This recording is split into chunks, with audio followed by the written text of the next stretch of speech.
Salut tout le monde, c'est Jérémy. Il a été annoncé il y a 2 semaines en Chine et il est déjà là, le Xiaomi Mi Band 7, la nouvelle version de ce tracker d'activité qui se vend très bien chaque année. On va donc voir ensemble ce qu'il apporte de nouveau par rapport à la version précédente et s'il reste intéressant pour quelqu'un qui cherche un appareil qui va suivre votre rythme cardiaque, compter votre nombre de pas, suivre votre sommeil, etc. Si vous êtes nouveau sur la chaîne, pensez à vous abonner car j'ai d'autres produits Xiaomi qui arrivent très bientôt. Avant de commencer, c'est le site Trading Shenzhen qui me l'a envoyé, il est déjà disponible sur leur site et en effet c'est la version chinoise et non pas globale dont ils disposent, et la différence entre les deux versions sera au niveau du packaging qui sera forcément en chinois. Quand on démarre le tracker pour la première fois, la langue est en chinois et passe automatiquement en français une fois connecté à l'application. La seule vraie différence, c'est le NFC présent sur la version chinoise pour les paiements avec Alipay et WeChat, ce qui ne fonctionne pas en Europe, quand la version globale n'aura pas de NFC du tout. Au-delà de ça, tout est identique. Il est actuellement proposé au prix de 47 € sur leur site et je vous mets le lien dans la description. La montre est fournie avec le même type de câble de recharge magnétique que ce qu'on avait avant et de la documentation, et comme dit avant, le packaging et la documentation sont en chinois pour cette version-là. Pour le design, on garde les mêmes choses que les versions précédentes, avec le tracker qui vient se loger au milieu du bracelet. On peut le retirer facilement et venir l'échanger avec les différentes couleurs existantes.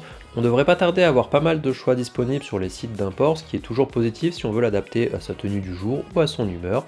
Son design assez discret avec son bracelet noir permet dans mon cas de l'intégrer dans mes autres bracelets sur mon poignet droit et de bénéficier de ses fonctions tout en gardant une autre montre à mon poignet gauche. Actuellement c'est la Watch S1 de Xiaomi pour que je puisse comparer les relevés entre les deux, mais par la suite je garderai peut-être que le Mi Band et une montre classique comme je le faisais avec le Mi Band 6. Pour les caractéristiques principales, on garde ce qui a fait le succès de la série des Mi Band, le support de différents sports, le suivi du sommeil, la résistance à l'eau 5 ATM pour la natation, le suivi de l'oxygénation du sang, du stress, du rythme cardiaque, la réception d'alerte en cas de dépassement de certains seuils, bref, tout ce dont vous pourriez avoir besoin pour le sport ou la santé, même si on pourrait apprécier d'avoir un GPS pour pouvoir laisser son smartphone à la maison lors de séances de sport en extérieur. Je rentre pas trop en détail sur ces fonctions vu que c'est des fonctions qui étaient déjà présentes sur le Mi Band 6.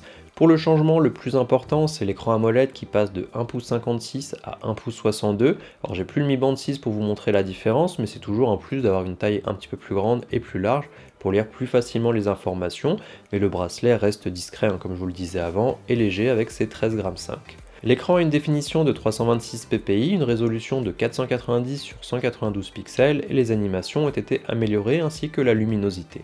On peut afficher un petit peu plus d'informations et on a aussi la fonction Always on Display afin de garder l'heure visible en continu, normalement sans dégrader l'autonomie qui est toujours de 14 jours avec la batterie de 580 mAh qui est un petit peu plus grande.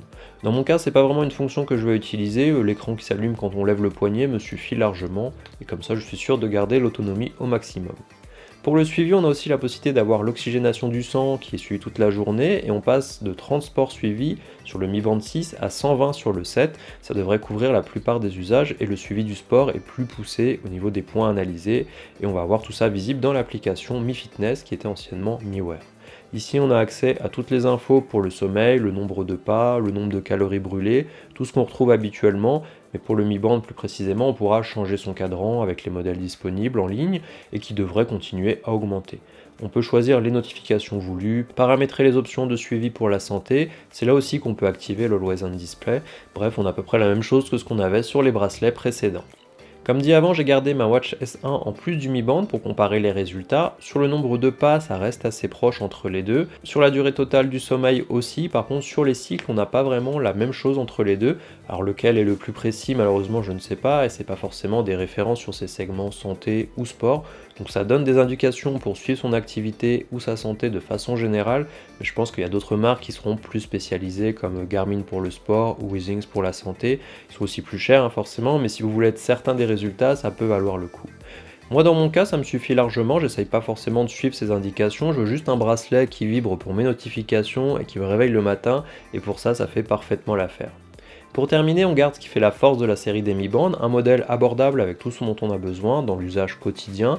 On va pas avoir une grosse différence par rapport au Mi Band 6, ça peut être intéressant de partir sur ce nouveau modèle si vous n'aviez pas un de vos sports préférés dans le suivi ou si vous lisez beaucoup d'infos sur la montre. L'écran plus grand c'est toujours un plus, mais si vous avez le 6, ça peut être peut-être plus intéressant d'atteindre la version suivante qui apportera peut-être de nouvelles choses.